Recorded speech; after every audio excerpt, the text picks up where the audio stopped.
If you don't have any savings, you'll still get the winter fuel allowance. So we're punishing working people at all stages of their life, and we would reverse, absolutely reverse what has happened, and we're taking away of the winter fuel allowance. Now, of course, you will all be lined up in your droves to say to me, how on earth can you afford all of this? How on earth can you afford 5 billion here or 5 billion there? Almost forgetting that the national debt is now 2.8 trillion, and that not just the last government, but this one too, are hopelessly adrift when it comes to government borrowing. We are going to make big savings. We will stand here before you in 1 year's time and show you the excessive costs that we've taken out of local government.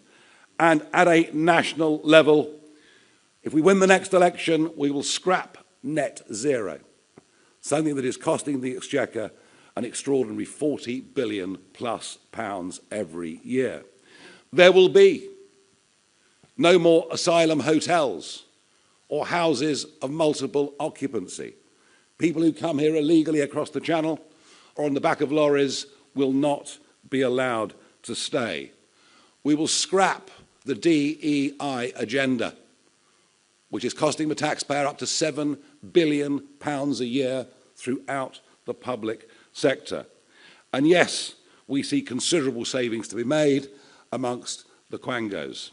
So yes, I do accept that these proposals, especially the one of lifting to £20,000 the level at which people start paying tax, I accept that it's expensive, but I genuinely believe that we can pay for it because we're not ideologically tied to the same ideas upon which we believe the Conservative and Labour governments have gone so wrong over the course of the last few years. As for community, we are totally appalled as a party at the growth of two-tier Britain under two-tier Keir. I want to make it absolutely clear, Lucy Connolly should not be in prison. The sentence that was given to her was absolutely excessive, and while she should not have said what she said, understand there were millions of mothers at that moment in time after Southport feeling exactly the same way. We also find it appalling that there is now open discrimination in employment advertising against white British people. DEI must go. We are a party that believes in meritocracy. We're a party that does not accept that somehow there is something uniquely awful about the British people or about our past. We believe the opposite. We actually believe that the British people are the most open-minded and tolerant country, frankly, that you could find on earth. So we feel very strongly about that. We, of course, shake our heads at early prison releases.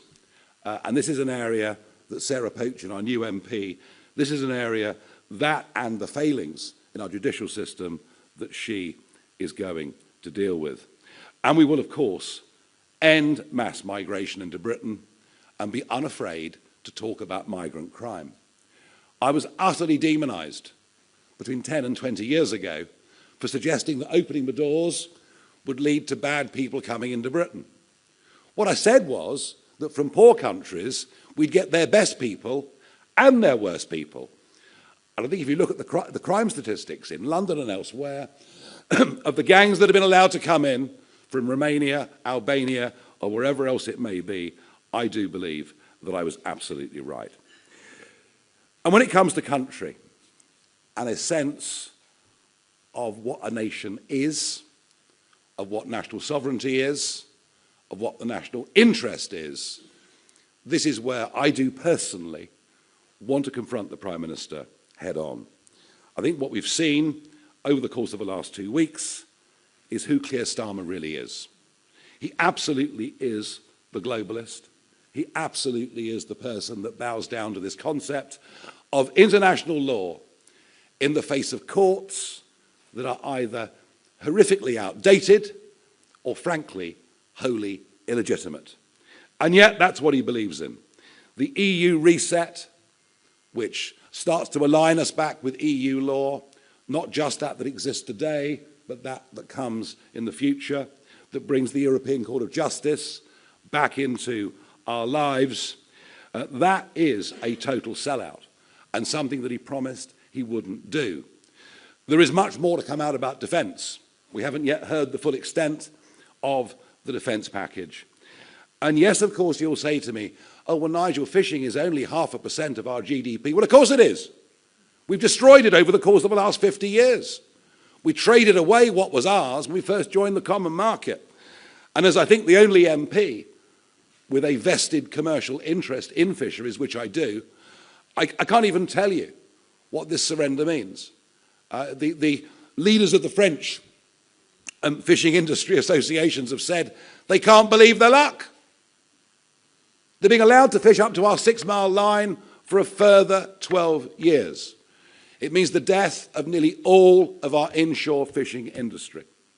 Because the old people retire, the young people won't come in. It is an absolutely horrific betrayal, and yet they seem to have no guilt about it, let alone the environmental damage that has happened since Brexit, where the French, Dutch and Danes have fished between the 6 and 12 in a way that is wholly unsustainable, and yet we've done absolutely nothing.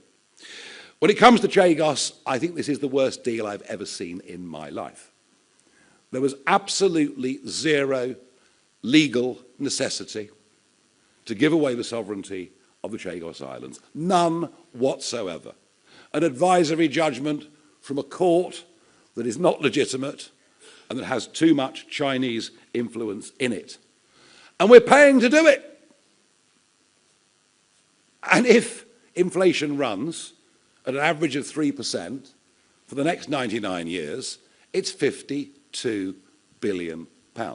It's almost unbelievable that he could have done it, and not to have even referred to the Chagosian people who've suffered terrible racism in Mauritius, terrible racism. And now that this deal is done, they're now fleeing Mauritius and coming to our country, which they can do, of course, because they are British subjects. But I suppose to Keir Starmer, racism only comes from people without university degrees. He probably doesn't think it happens between other races. The World Health Organization, of course, he signed us up to the pandemic treaty. Everything he's done in the last 2 weeks has been against our national interest. Everything he's done in the last 2 weeks will be undone by us in government, regardless of what the consequences are. He doesn't understand what national sovereignty is. He's never, ever, ever got over the Brexit result, and he's frankly doing his bit incrementally to reverse it. Now, I came back into politics on June the 3rd last year because I believe that our country has to be turned around. I came back into politics on the 3rd of June last year because I believed I had the ability to really give momentum to this political movement. And I've lived a bit. I've had some great successes in life. I've had plenty of failures in life as well. But what I bring to this now is experience. What I bring to this now is passion. What I bring to this now is a kind of courage or madness, you can take your own pick, which perhaps you only have when you've survived a few close brushes with death and even managed to go through the snake pit on I'm a Celebrity, get me out of here. But the qualities that I offer are hard work, passion, and yes, I'm not afraid of anything. I'm not afraid of the mob. I'm not afraid of criticism. I'm not afraid of protest. I believe that reform represents a silent majority in Britain. I believe what you're witnessing is the beginning of a genuine political revolution, something quite remarkable that is happening and will continue to happen in British politics. And if that means I'm pitted against the Prime Minister and whoever the leader of the Conservative Party may be, well, so be it. I think I'm ready for that right now. Thank you very much indeed. Right. Okay, we have a list of 18 people who wish to ask questions, so we'll try to rattle through as best we possibly can, beginning with Natasha Clark from LBC. Hi, Natasha Clark from LBC. Mr Farage, you say you're the party of the workers now. Why did your party vote down Labour's workers' rights package, which would have given them far more rights? And last week, Reform was accused of what critics say is a race-baiting advert for a Scottish MSP by-election by wrongly claiming that Anas Sarwar would put the Pakistani community first. What's your response to that? Thank you. For workers to have rights, they need to have jobs. And if you bring in legislation that means fewer people will be in work, what have you done for workers' rights? And I think it's all well and good making law. I saw this in the EU as well. It's all well and good making law for companies with 5,000 employees, 25,000 employees. What about companies with 3 employees? And this is the problem. The legislation never thinks about those, despite the fact in the British economy, it's the small private businesses that employ more people than the big CBI firms or whoever else it may be. And I think the idea that you could take somebody on, recognise that it's a mistake pretty quickly, and yet they could take action against you within 24 hours of being in work, probably would lead to small employers who, by the way, are already very reluctant to take anybody on, given the hikes to national insurance, given all the other problems that they face. So we opposed it because we thought it was very, very bad for employment. Now, there's a bit of a row going on in Scotland. Everyone's having a go at us, Labour, the SNP, so maybe we're getting something right. I think what I'm able to do is to show you what Mr Sarwar actually said and how we've responded to it. Can we do that, guys?